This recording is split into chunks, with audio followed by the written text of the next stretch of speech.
Hello friends, welcome to my channel and today's I am discussing about Indian panel code chapter 3 जो कि relate करता है of punishment से। मतलब कि पनिशमेंट क्या होगी, कौन देगा, किस टाइप की होगी। कम्यूटेशन ऑफ सेंटेंस है, सॉलिटरी कन्फाइनमेंट के संबंध में, या किसी को फाइन दे दिया जाता है तो वो फाइन ना देगा तो उसके साथ क्या किया जाएगा। इस तरीके के सारे प्रोविजंस अपन आईपीसी चैप्टर 3 में पढ़ते हैं जो कि सेक्शन 53 से सेक्शन 75 तक बता रखे हैं। सबसे पहले अपन सेक्शन 53 से 55A देखते हैं। 53 जो है वो 6 टाइप की पनिशमेंट्स को बताता है।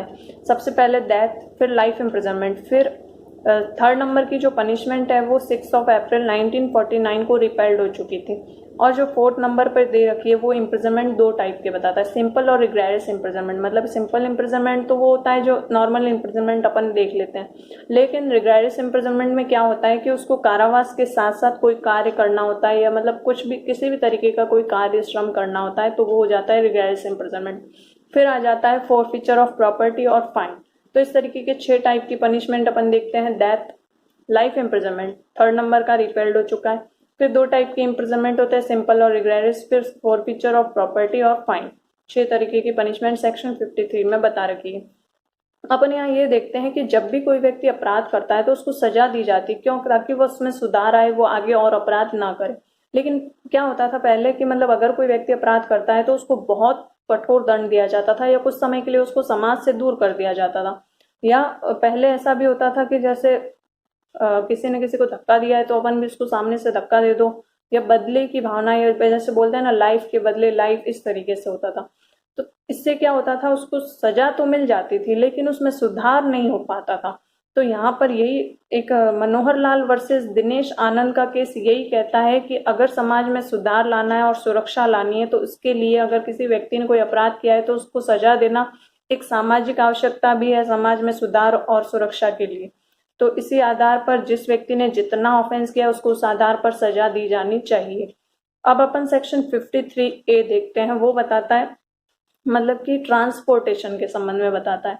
ट्रांसपोर्टेशन की सजा जो कि पहले दी जाती थी, जब भी कभी पहले ट्रांसपोर्टेशन की सजा दी जाती है या कहीं पर भी अपन जो है वो ट्रांसपोर्टेशन ऑफ लाइफ देखते हैं, तो वहां पर अपन को ये समझना होगा कि वो इम्प्रिजनमेंट फॉर लाइफ है।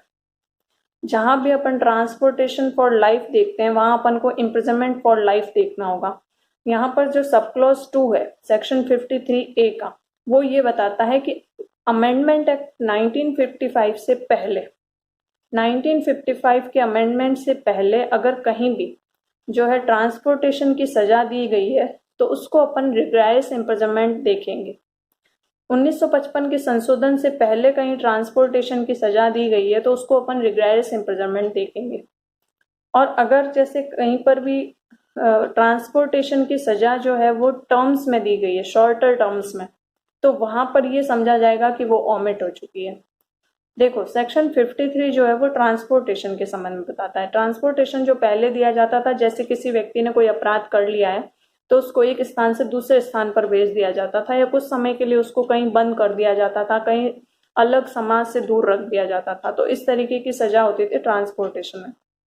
अब वो क्या होता है कि अगर कहीं पर भी ट्रांसपोर्टेशन फॉर लाइफ वर्ड है तो वहां अपन ये समझेंगे कि वो लाइफ इम्प्रिजनमेंट के संबंध में, इम्प्रिजनमेंट फॉर लाइफ है। और अगर अमेंडमेंट 1955 से पहले किसी को ट्रांसपोर्टेशन फॉर लाइफ की सजा दी गई है तो वहां पर अपन ये समझेंगे कि ये रिग्रेरियस इम्प्रिजनमेंट है। ठीक है।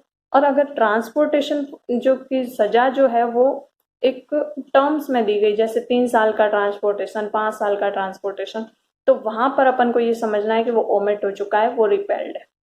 ऐसा सेक्शन 53 बताता है ट्रांसपोर्टेशन की सजा के संबंध में कि 1955 से पहले अगर कहीं ट्रांसपोर्टेशन फॉर लाइफ है या ट्रांसपोर्टेशन की सजा दी गई है तो उसको अपन रिग्रेरियस इम्प्रिजनमेंट समझेंगे।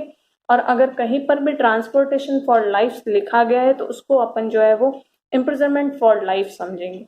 और अगर ट्रांसपोर्टेशन जो है वो टर्म्स में दी गया है, मतलब थोड़ा थोड़ा दिया गया है, 3-4 साल के लिए, 1-2 साल के लिए, तो उसको अपन ये समझेंगे कि वो रिपेल्ड हो चुका है। वहीं इसका जो सब क्लॉज 4 है वो वापस यही बात रिपेल्ड करता है कि ट्रांसपोर्टेशन की जो सजा है वो ट्रांसपोर्टेशन फॉर लाइफ है तो उसको अपन इम्प्रिजनमेंट फॉर लाइफ समझेंगे। और अगर यही ट्रांसपोर्टेशन जो है वो टर्म्स में दिया गया है तो वहां पर अपन को ये समझना है कि वो रिपेल्ड मतलब ओमिट हो चुका है, उसको हटा दिया गया है। ठीक है। अब सेक्शन जो है वो 54 वो ये बताता है commutation of sentence of death, मतलब कि मृत्यु दंडादेश का लघुकरण, मृत्यु दंडादेश को कम करना। मृत्यु दंडादेश को कम कौन कर सकता है? यहाँ पर ये बताया गया है कि जब भी किसी व्यक्ति को डेथ सेंटेंस दिया जाता है तो वहां पर क्या होता है, एप्रोप्रिएट गवर्नमेंट, मतलब कि जो भी सरकार है वो जिस व्यक्ति को डेथ सेंटेंस दिया गया है उस व्यक्ति के परमिशन के बिना भी जो है वो लाइफ इम्प्रिजनमेंट को एनी अदर पनिशमेंट, किसी भी दूसरी पनिशमेंट में जो है वो उसका कम्यूटेशन कर सकती है।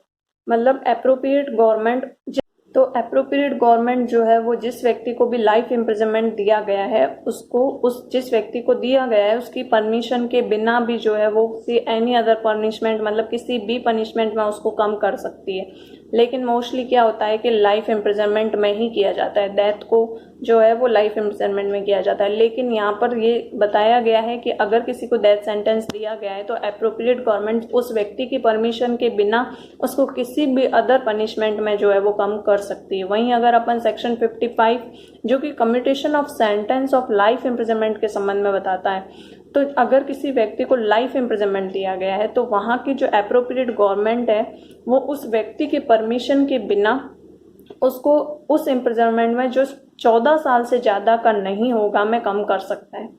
वहाँ पर वो उसको कम्यूटेशन दे सकता है कि मतलब अगर किसी को लाइफ इम्प्रिजनमेंट दिया गया है तो लाइफ इम्प्रिजनमेंट को अगर कम करना है तो वो जो एप्रोप्रिएट गवर्नमेंट है जिस व्यक्ति को लाइफ इम्प्रिजनमेंट दिया गया है उसकी परमिशन के बिना कितने और पनिशमेंट में उसको कम कर सकती है, वो है कि वो 14 ईयर्स से अधिक नहीं होना चाहिए, उस पनिशमेंट में उसको कम कर सकती है। यहाँ पर ये दे रखा है जैसे डेथ सेंटेंस को अपन किसी भी अदर पनिशमेंट में कम कर सकते हैं, वहां पर लाइफ इम्प्रिजनमेंट को अपन जो है 14 साल से अधिक का नहीं होगा उस इम्प्रिजनमेंट में कम करेंगे। अब यहाँ पर अपन ने सेक्शन 54 और 55 में एक वर्ड पढ़ा, एप्रोप्रिएट गवर्नमेंट। एप्रोप्रिएट गवर्नमेंट क्या होती है ये सेक्शन 55A में बता रखा है। मतलब सेंट्रल गवर्नमेंट और स्टेट गवर्नमेंट दो तरीके की गवर्नमेंट होगी।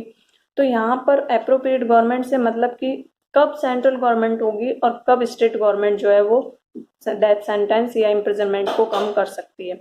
तो यहाँ पर ये है कि जब भी वो डेथ सेंटेंस होगा या फिर जहाँ पर यूनियन की पावर होगी, संघ की, तो वहां पर तो जो है वो होगी सेंट्रल गवर्नमेंट।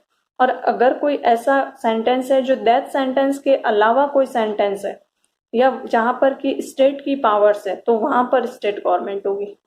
ठीक है, क्लियर ही है। एप्रोप्रिएट गवर्नमेंट के संबंध में कब सेंट्रल गवर्नमेंट की पावर्स होगी और कब स्टेट गवर्नमेंट की पावर होगी।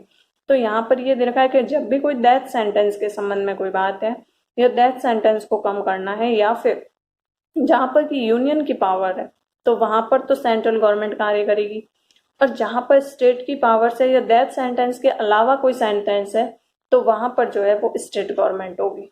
ठीक है, तो इस तरीके से अपन ने सेक्शन 53 से सेक्शन 55A डिस्कस किया। अच्छा लगा हो तो प्लीज लाइक शेयर सब्सक्राइब जरूर करना।